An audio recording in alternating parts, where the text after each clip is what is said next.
It's a very interesting topic, but you have heard about it so many times. So I thought of tweaking a little bit of putting into an application aspect. One of the reasons why Gen AI is becoming popular nowadays because it has enabled developer to build application on top of it, right? That's easy now. So you can pick up any Gen AI model and use the SDK to bring it into your application. That's the exciting part of Gen AI nowadays. Right? Rest of are the history of the AI as it is. I want to quickly have a sneak peek of what we have been doing with the AI since the beginning of the first paper published by Alan Turing, right? Where he gave a concept that computer can also think. Right? That's when it all started. So it's a long journey. So if you see the diagram here, the topmost one is the AI. It probably got started around 1950, more of an academic, theoretical kind of concept because all you know that AI is all about statistical differences, right? So it involves a lot of, let's say, abstract algebra, linear algebra, and statistics. So it is purely mathematical direction, right? And it was not that point in time, there was no computer as such, which we see today. There might be smaller calculating machines or smaller computers, but not what we expect today, right? So definitely it was a very slow progress. In the year, if you see that there was a machine learning that came into picture because the artificial intelligence was not enough. Why? Because we collected so much of data over a period of time. But when you have so much of data, then you can actually tell that instead of me writing the program, let the data write the program for me. And that's when the concept of creating the model came into picture, right?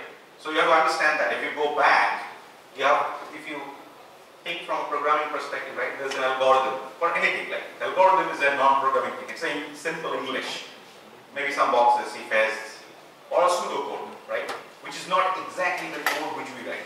But it gives the concept like how to proceed, right? That's the algorithm. You translate the algorithm into a programming language which is compilable, either C++ or C# or Java or anything of that sort. And then, if you have a huge amount of data, you actually ask this programming language to train itself using the data and build something which can do further execution without you recompiling that data. So it is kind of creating another set of program which can actually infer from the data, and that's what we call model. A very simple term, by the way. It's not a definition so far. Now that is what we keep referring to as model is, right? So it is a program generated out of the data.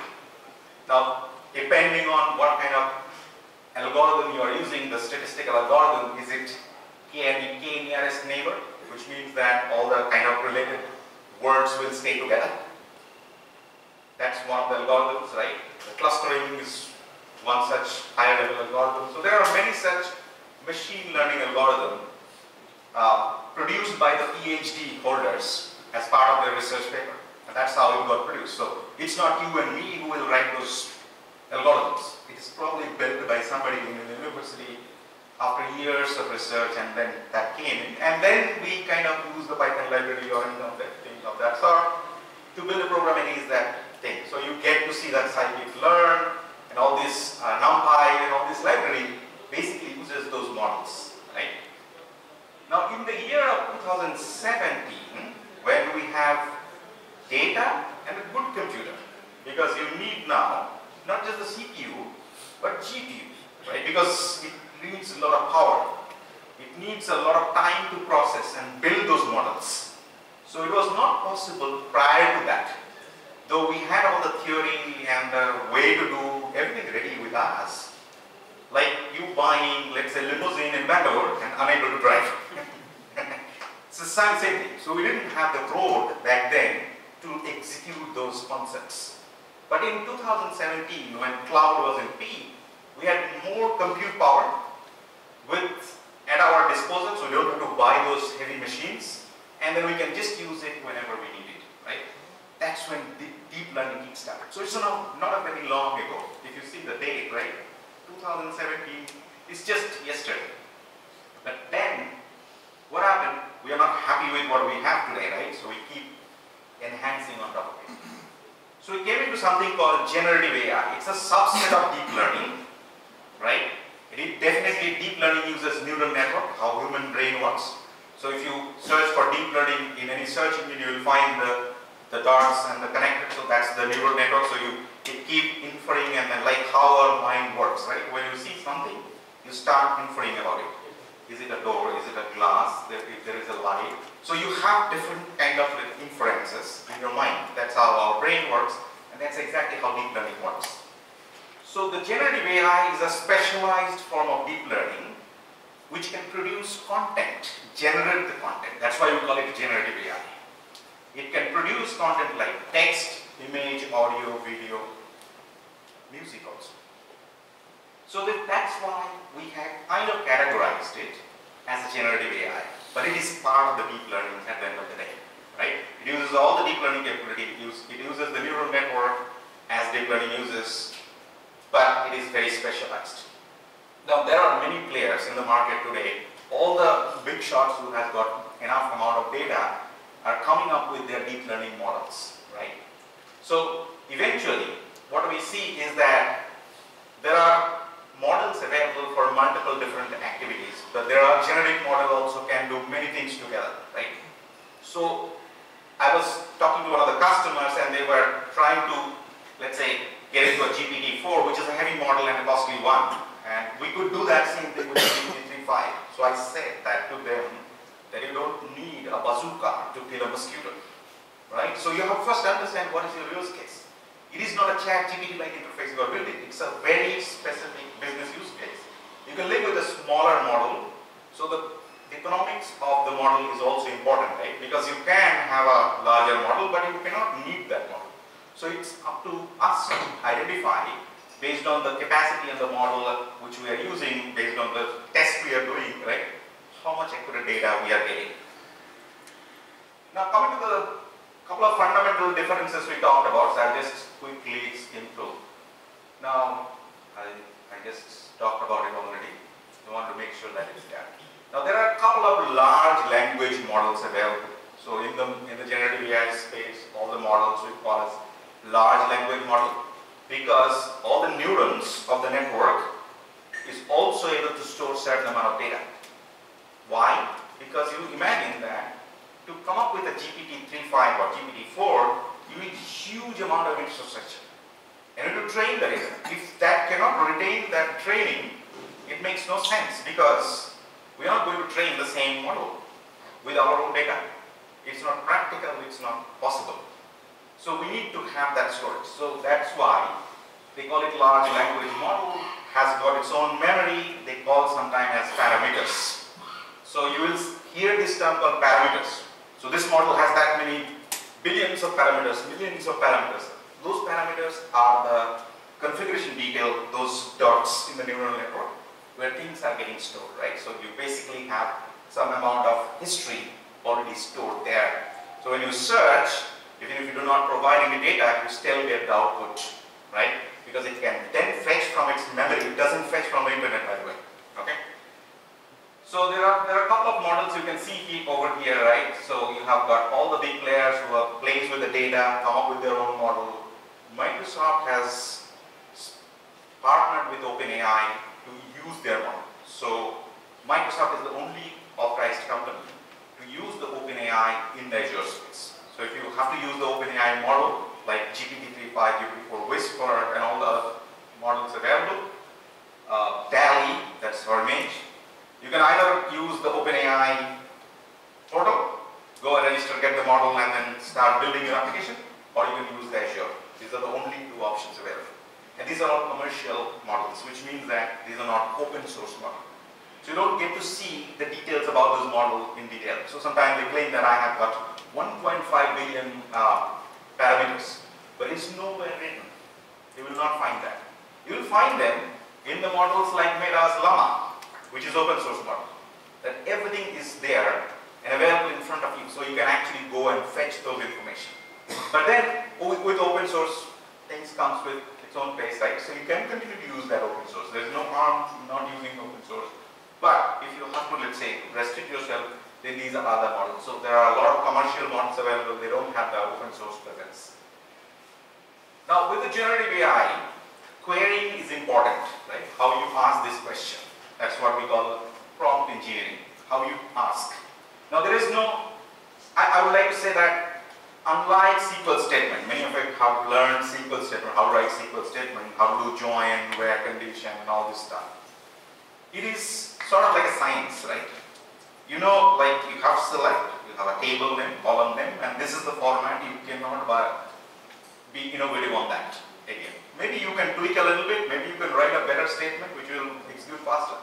But you cannot really change the structure much. In the prompt engineering, it is more than a science, it is actually an art. Right?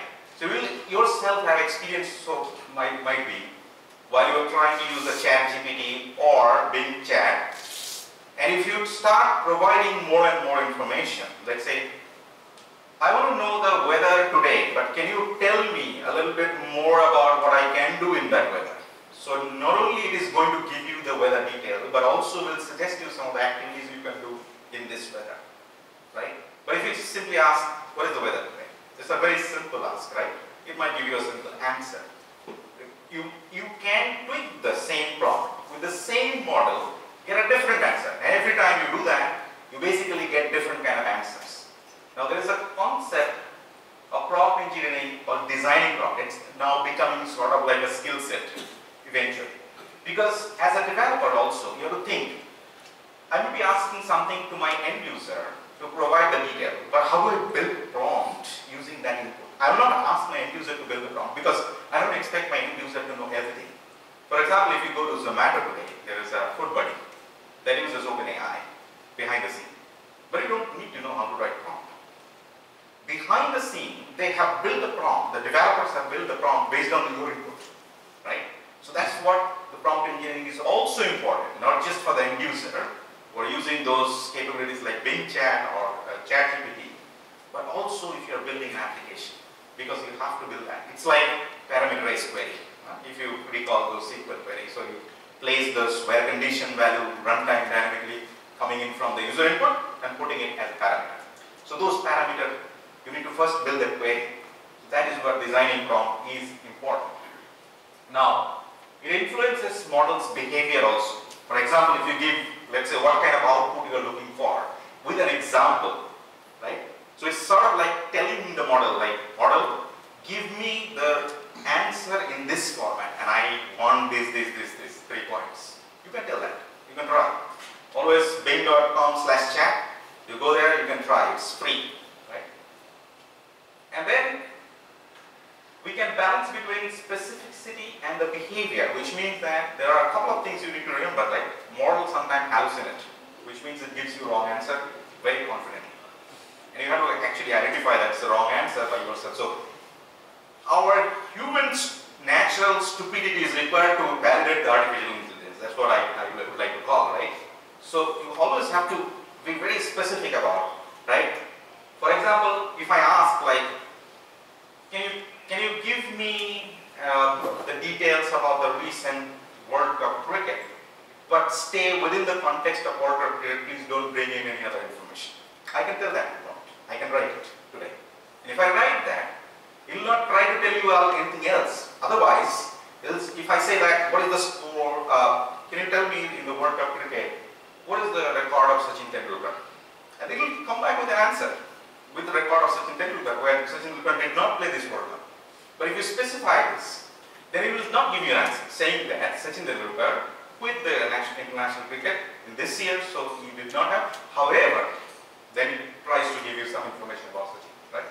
So that can happen. And that happens today, as I speak, right? So this is kind of like very restricting the model's answer based on your requirement. Now, use of parameters I talked about, like it's more of an application. I will show you one application which I created based on a use case I thought will be useful for my own purpose, but I'll show you that thing. And there's a huge career opportunity, by the way, in the market today for the prompt engineers who can write effective prompt. Right? So you imagine like some of the people can go into search engine and search things and get the immediate result based on the query they write in the search engine. So that's a skill set. It's a specialized, it comes over a period of time by doing a lot of practice, right? And it will also be something which will be asked for in the near future. That's what the industry analysts are predicting about.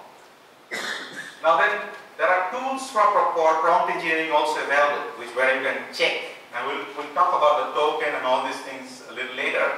But you can actually get a suggestion while trying to build the prompt. So it's basically will suggest you like, can you just put things here and there. For example, what are the instructions you put the last of the prompt? So prompt is a free text. It's a text area and you can just write multi-line. Whatever the last instruction is considered the topmost one. So that's the tip of the writing good prompt, right? So whatever you write last is considered the topmost one. So if it is very important in your prompt, you should always put it in the last. So that's how you start designing the prompt. Whatever is lower in the relevance will go in. A couple of things I wanted to only touch on the prompt engineering about that you need a clarity looking for and what kind of answer you are saying. You need to be very specific about it, right? I want data from here only, not anywhere else. Don't be innovative, right? I don't want you to be innovative. You can also do that. You can write. This is the word I'm saying. You can write that to the prompt. And then you can give explicit instructions. For example, you want to capture the feedback detail and then tell the sensitivity of it, like say, I want to know what is the kind of rating you will be giving me based on 10 on this feedback. Something on that. So you can get those. Rate me between 1 to 10. So this is the specific information you are telling, right? Just like saying that rate me, it might come back with saying good, okay, average, which may not make sense to us, right? And then you can actually itemize the instructions, so you can have points like one by one. You can give the instruction. You can avoid the negative statement, because imagine there is no human brain behind the scene. So if you try to tweak your sentence, like often we do in a literature space, right? We write something, be sarcastic about it, right? We try to say negative things in a positive way. If you do that, the model becomes confused. So try to be like a non-native English speaker, where you speak straight, right? And you give the instruction very straight to the prompt. Don't try to bring in your, let's say, literary skill set into prompt engineering, and that doesn't help, by the way, if you do that. So, and then sequential reasoning is important, because you have to say that do this, do that, do this. So in a result, it will actually come up with all the steps if you give that sequential actions. And you have to do continuous experiment around the prompt to come up with the right one. There is nothing called right. It's close to the good, but there is nothing right, because it's, as I said, it's not science, it's an art, which means that maybe tomorrow you might come up with a better prompt, which is far better, giving far better result, right? Now, I want to show you the beauty of the prompt engineering with an existing application available, right, today with us, and then I will show you how you can build those kind of application using the SDK. So in half an hour, it's difficult to maintain, but let's see how much we can go. So to begin with, I will show you what is available for you free of cost. So if you go to bing.com/chat, it might ask you to log in using your private personal ID. You can just go ahead and log in if it asks. But then if you see that it is giving you a couple of options. It has choose the conversation style. So let me increase the size. You see here, it says creative, balanced, and precise, which means that you're doing some creative stuff, right? Marketing material and all these things. It doesn't require to be very specific.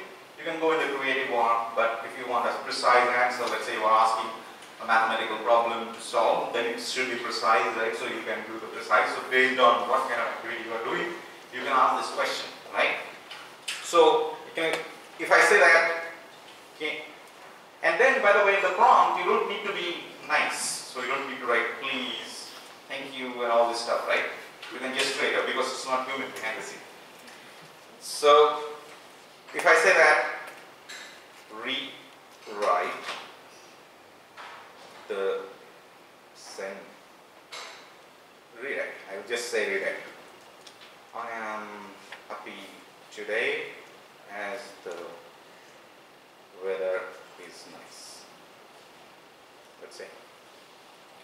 I just put that. I will start thinking. So behind the scene it uses GPT-4 from the OpenAI. See, there are a couple of options it's giving me, right? So you can pick and choose from one of them and then just use it.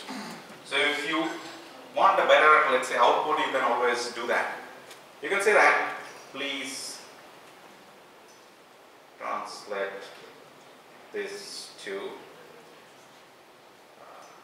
German. I don't know German, but let's try.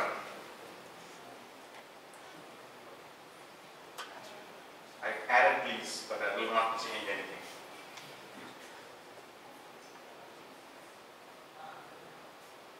Oh, it does provide, right? So you can say that, right? You can actually write a full paragraph and then ask it to translate. And then it also gives you, like, because I chose that the last one, that innovative, creative, so it is giving you more and more options. You can say precise and the output will be completely different. Hopefully, let's see. If I go ahead and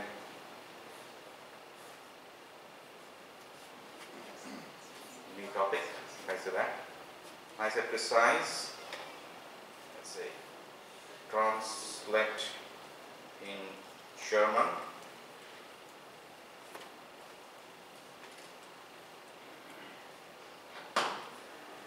But this time I chose the option precise, so it should be very minimal output.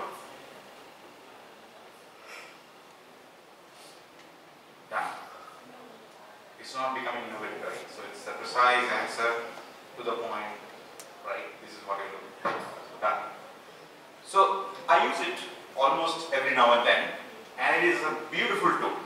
Let me tell you, it's a fantastic tool. I'll show you the magic.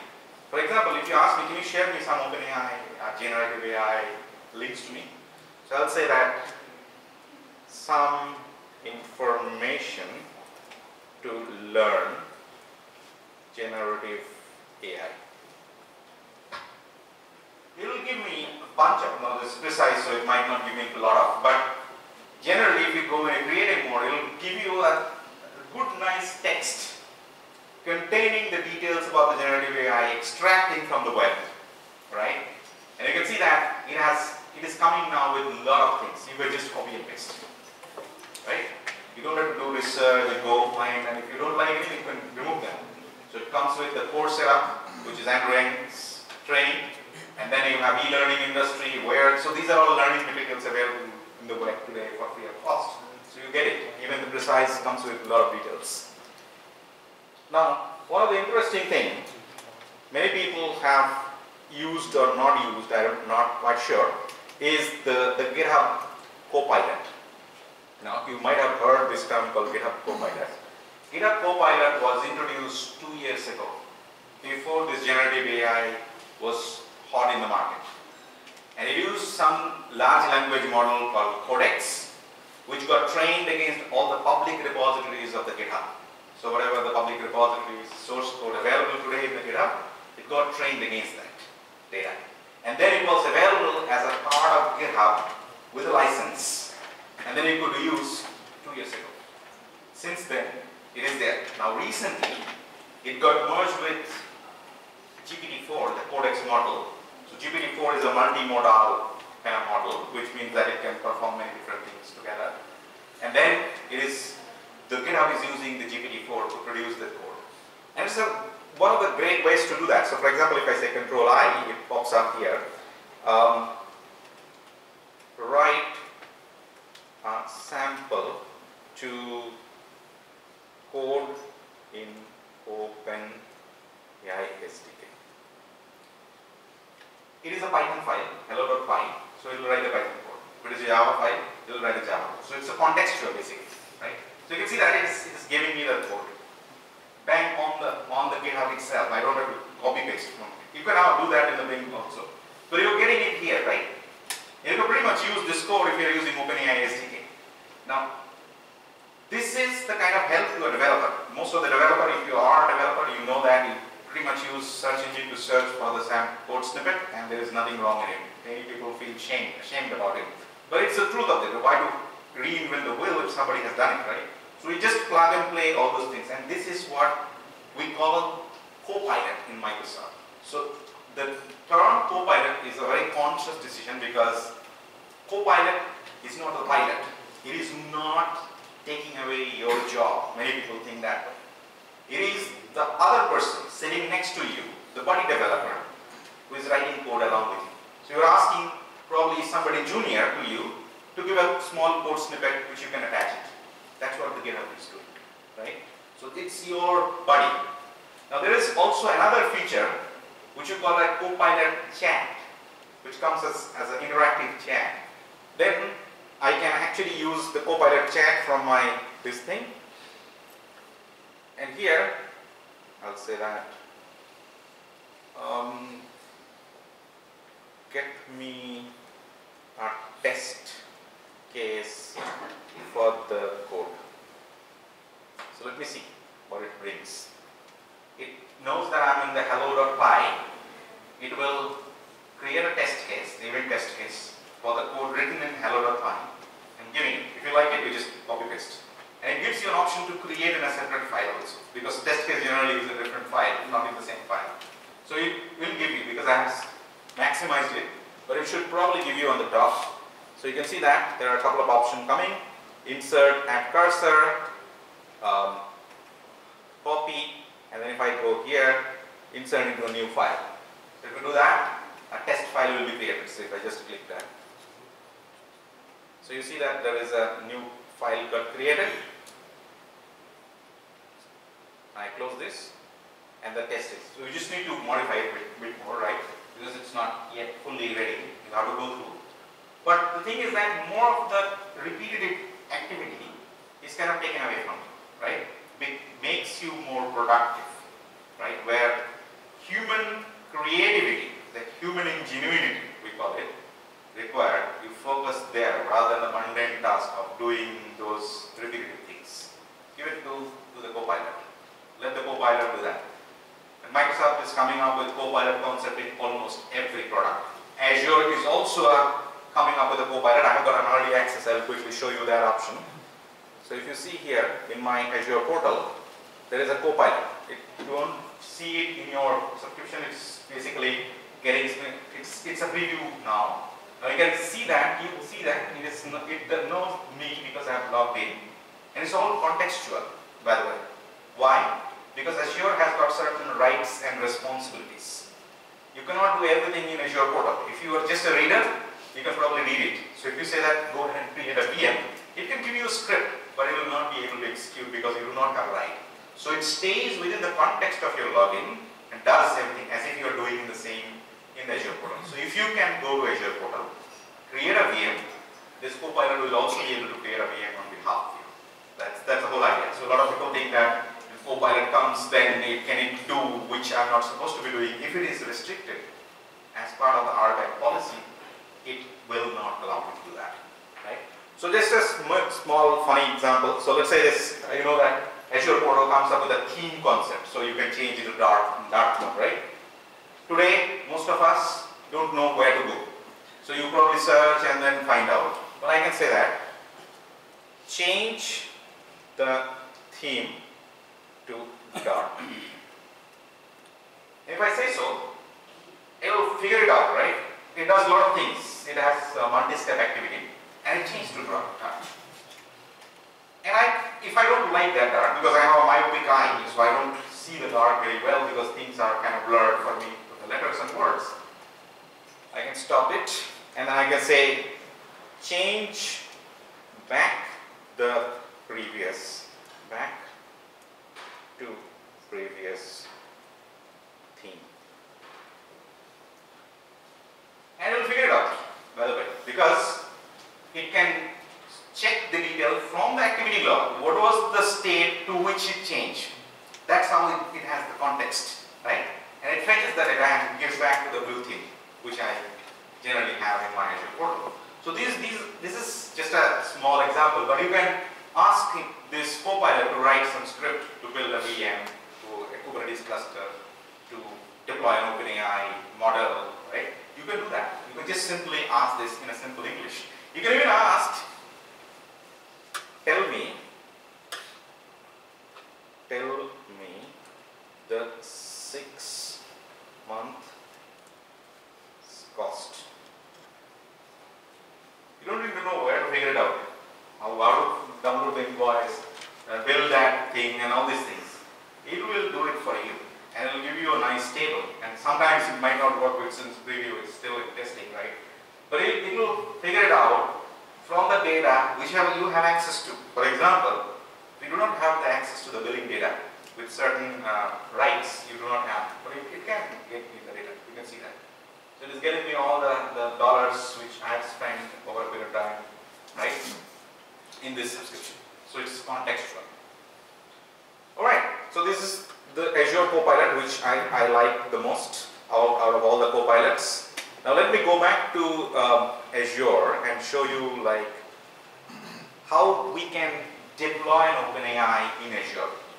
So as I said, right, Azure comes up with something called Azure OpenAI, but it uses the OpenAI models from OpenAI. So it doesn't regenerate. So we just have the OpenAI models available for you to deploy. By doing a deployment, what it means that it stays within your subscription and it's a read-only model, which means that Microsoft is not going to, let's say, train those models based on your data you supply.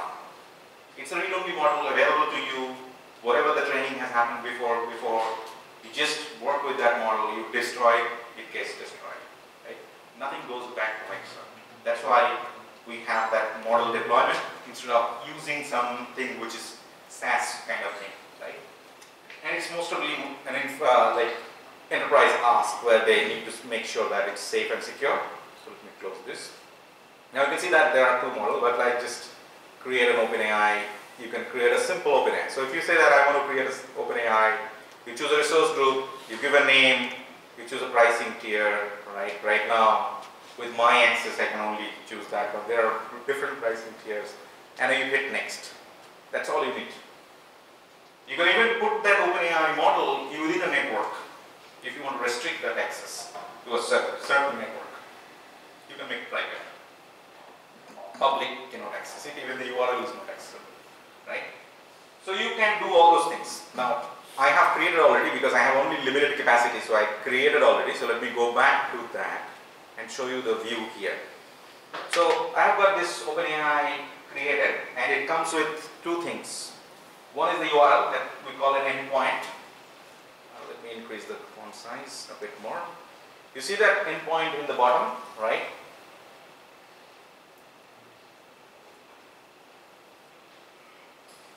This one.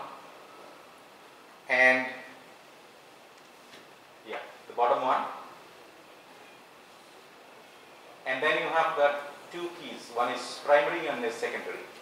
So for example, if you have to rotate the key, one of the ways is that you use the primary key, replace it with the secondary key, regenerate the primary key, replace it back with the new primary key, and then regenerate the secondary key. Sort of like a best practice in the compliance world, it happens.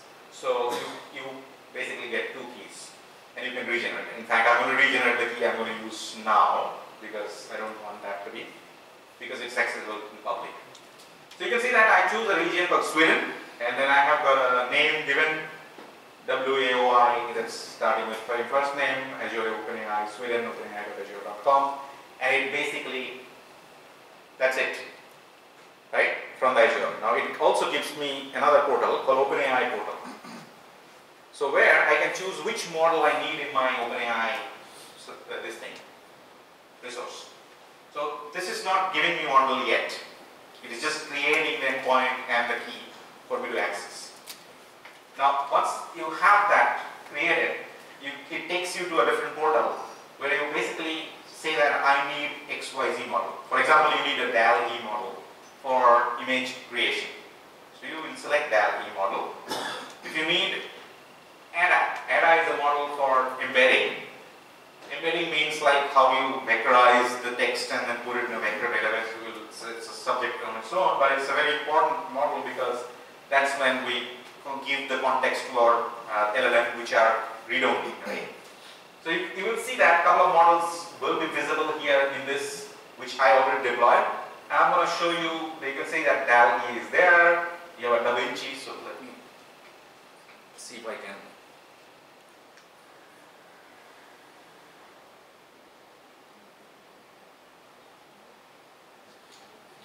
Yeah, so you can see that we have got Da Vinci, DAL-E, GPT 3.5 Turbo, text embedding, ADA, you can keep adding them. So to add that, you can say create a new deployment, and then you select a model, and you can just simply say that I want to. So these are the models available. So you can see that whatever is available is kind of coming up here, and then I can choose GPT-4, GPT-4 32K. So GPT-4 also has variation. So we have different variation for even GPT-3.5. GPT-3 is no more there. It's gone, right? And then Babbage is also there. It's also a smaller model for embedding. So you have got different models already available. You can only pick and choose. Right now you cannot host your own model, but that feature probably is coming. But imagine that this is what you have today, right? So I have selected that and I just deployed it. It's a very simple, no rocket science required. Select, create, and it stays and it shows. And I'm going to use the name here to build the application. And let me show you that application experience. Okay. Now I choose Python. I think it also supports JavaScript. It also supports C#. We have got semantic kernel available. So OpenAI SDK supports .NET. But Python is easy to do for me. So I selected Python. So let me go back to the portal where I have the code, which I'm planning to share after this workshop. So that is gone.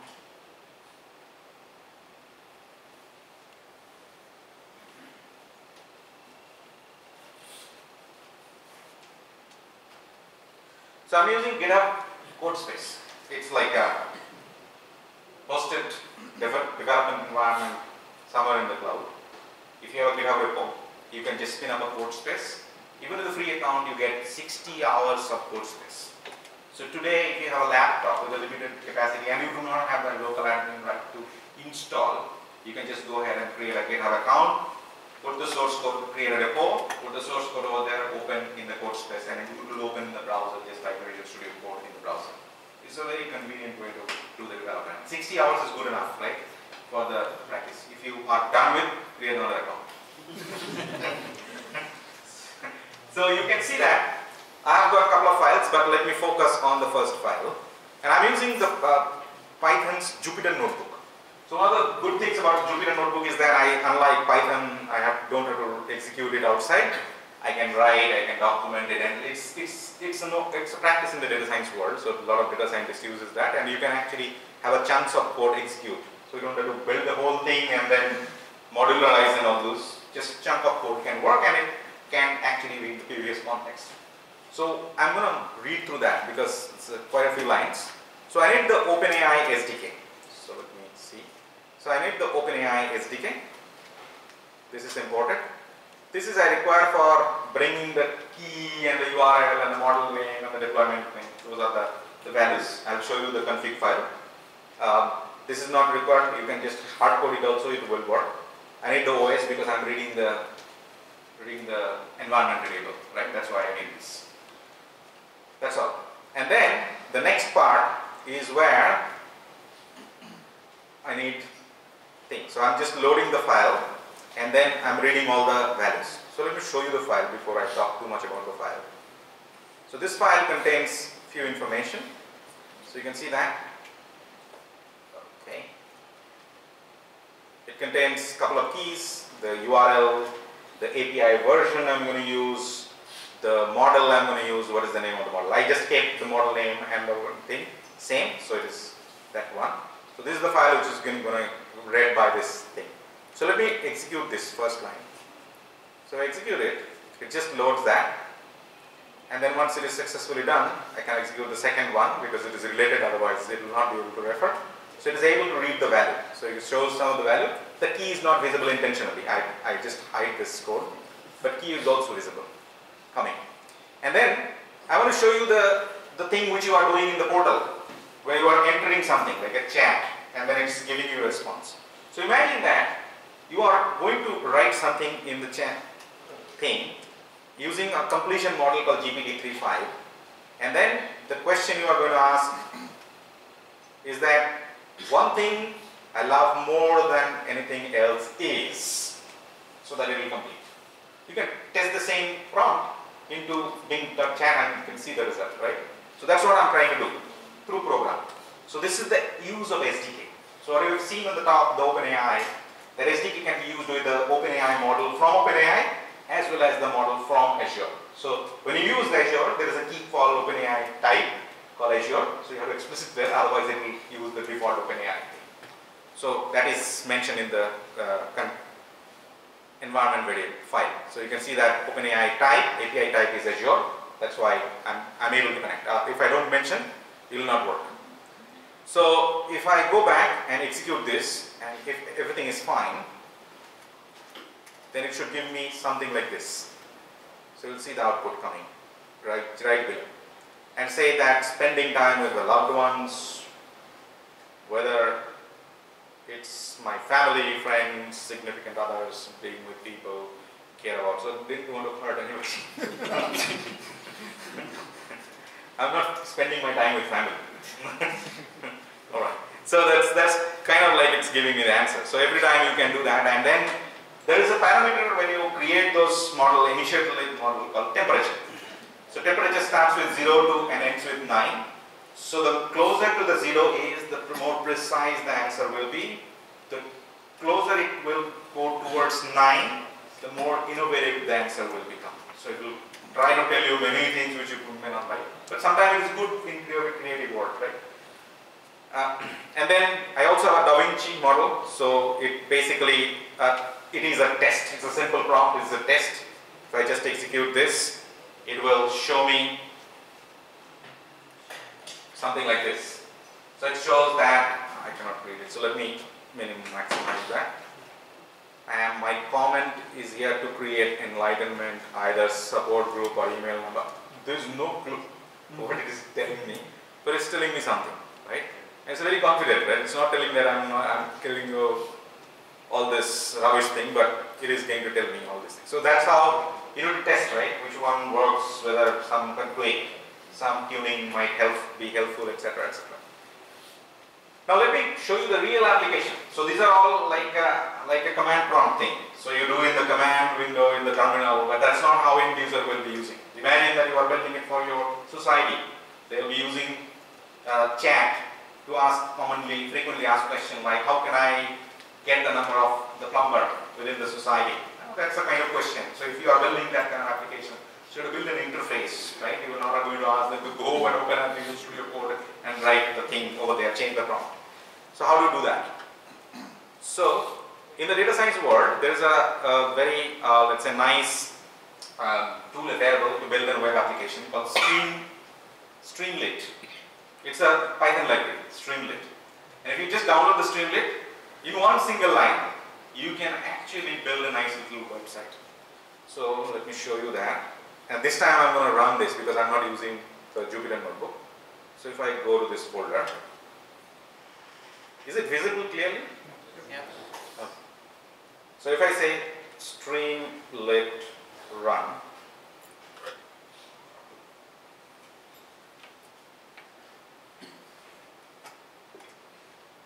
it is asking me to provide a file, so let me say app.py.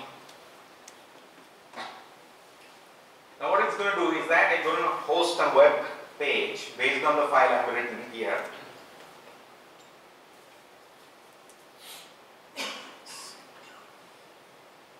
It should give me a prompt. Let me close this.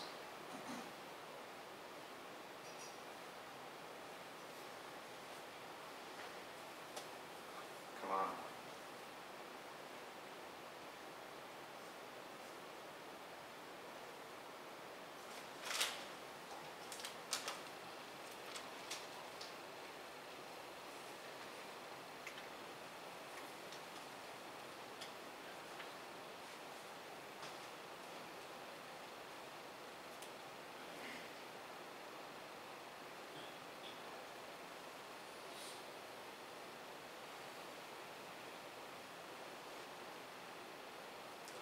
give some time for the DNS to replicate, because it's a public IP address, right? It's coming from GitHub.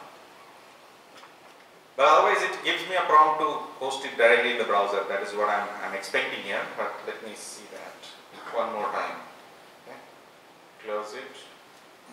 Run this. The code space should pop up here with a prompt, but it's not. So we're fine. Let me copy it. Paste it.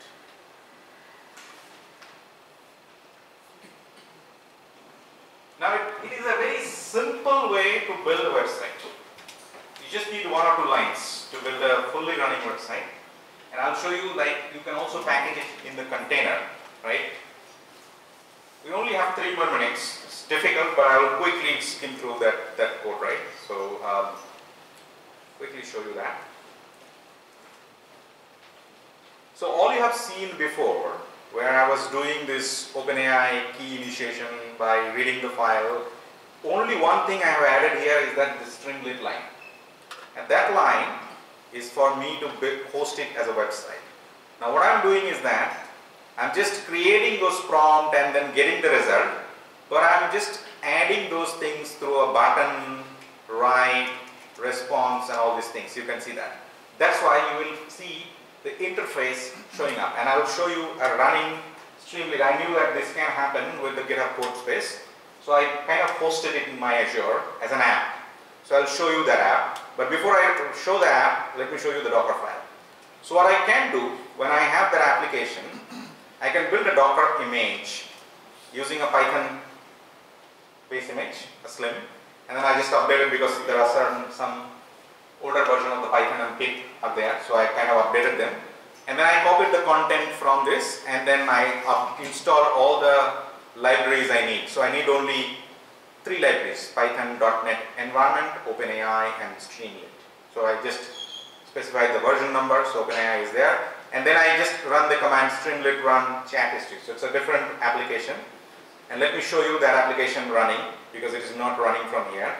So let me go back into my Azure portal and then say that container apps. If I go into, let's say, chat history,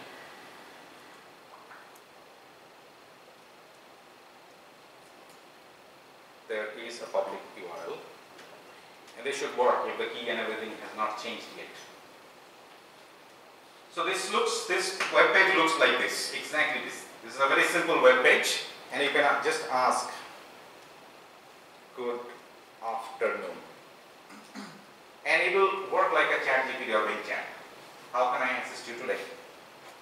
Tell me the weather in Luke. Let's see what it says. See here, the difference. It says that, I'm sorry, I'm not an AI assist. Because this model got trained a couple of months before. It cannot give you the current information. But if you go to Bing chat, you will get the result. Why? They use a concept called Retrieval Augmented Generation, or RAG. What it does essentially, when you build the prompt, it gets the current data, because Bing has its current data, right, crawl through, collecting the data. It passes the current data with the prompt and then finds the relevant information from it. You cannot pass the whole petabytes of data as a prompt, right? It's not possible. So you only get, based on the prompt, you fetch the current information and then you pass it to LLM. And then the generator will generate the output for you, though the data doesn't belong to the generator. You see here? I'll show you the same output as if I go to Bing chat. If I do that, and I go to bing.com chat,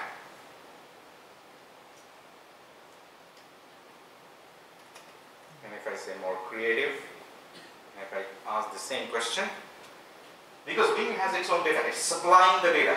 It's not relying only on what OpenAI, and neither it is training every second that OpenAI model, because training itself will take days time. So we are getting some result, right? And it's because it is innovative, it is giving me a lot of other information as well. With this, I want to end here, but I'm ready to take a few questions if you have any. But we have a lot of content to cover, and time is very limited. 45 minutes is not enough for questions, especially with the development, right? But I'm happy to end here because we pretty much covered most of it. Any questions? Yeah.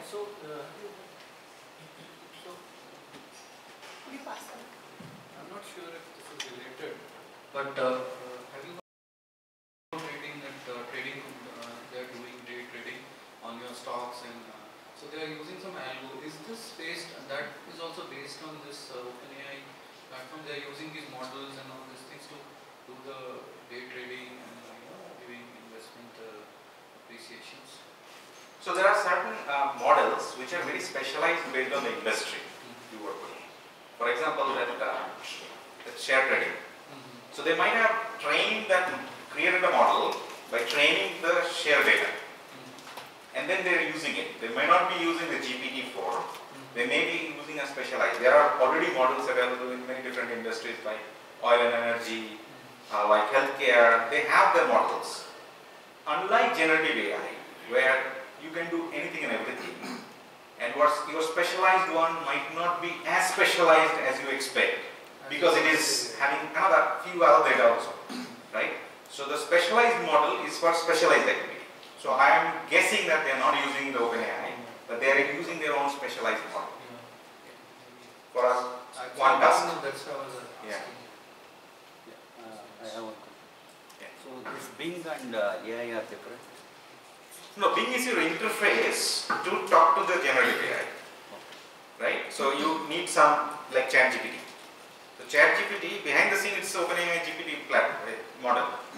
But instead of you writing by yourself, you get an interface and then you can just interact. Because you can go to GPT and try it there also. Yeah, you can try that also. How different they are? So they're same. So they're using the same model. Yeah. It's hosted there, another is hosted in Microsoft. Yeah. GPT will not have the recent data, right? GPT will not have the recent data. That is when you need the retrieval augmented generation. That means you supply the data as part of your prompt. So when you say that, I want to know the weather of Bangalore today. So there are 3 keywords, weather, Bangalore today. So it will go back to whatever data it has, which is not part of the model, and fetch that relevant information and give you a chunk of data to the prompt, and it will retrieve you back some nice text based on that. It is not getting the data from that, but it's creating a sentence for you, because it's a generative model, right? The input you got from here, the data comes from there, but the formation of the output is getting created by LLM. When they are creating models, what language or what is required to create models? Like in this case, algo trading, it's a trading platform. But if I create a model, it will be different. If X person is creating, it will be different. Yeah. Because it is individual perception and their ideas. So how it is? So at the end of the day, the output is deep neural network.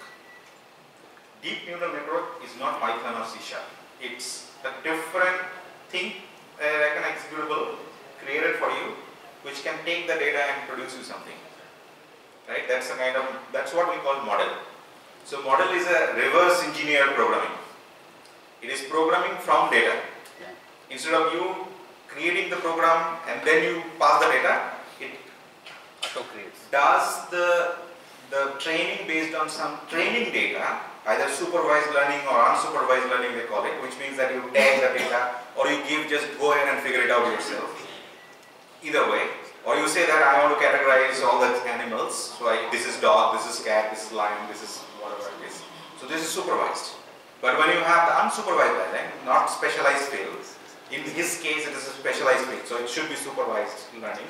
But in the general field, you do the unsupervised learning. You see that you figure it out by yourself, use the k nearest neighbor, club things together, so maybe you color all the words with colors, stay together, all the words with, let's say, countries stay together. So create an n-dimensional vector space where imagine those words are in the cloud, right, here and there, grouped together based on their meaning and the kind of weight they call it, And then that is the model you get at the end of the day. When you send something, it fetches the information. Otherwise, in petabytes of data, getting the output itself is a challenge, right? It will take a long time. How do they test that? So this neural that you told is not related to compilation of historical data. I mean, it is like we do in Watson machine learning and all. It's a machine. This is a machine learning. So it doesn't take. Suppose, for example, what age should I get diabetics or heart attack? Suppose, I mean, they will get a series of people with my, symptoms, so from people and all, and then they will give that. The Watson model will give. Is it something similar? Yes, it is something similar. Okay, I'm pushing. This is the last question. Last question. Okay, so very important question. Since we're in .NET meetup and you're working in Microsoft, when do you think we'll get GitHub Copilot in Visual Studio? When? Visual Studio, GitHub Copilot. So right now we have it in code. I would like it in Visual Studio. So do you have any idea when we'll get it? You don't have any Visual Studio? We don't have. I don't know. I don't use Visual Studio. You don't use it? I think it exists. Okay, actual question. Okay, so you were showing us OpenAI instance in Azure. This instance is developed on the context that our databases use, like the data it's building itself on, right? Is like the LLM is using the data we have in our databases, or is it just using whatever data? No, for that you have to architect it.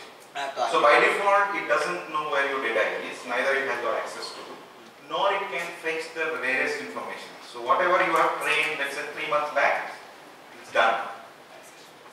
But if you need your data to give the answer, not the internet data, then you say that I want to. So imagine that you have got 1 gigabyte of data. You split the data into words.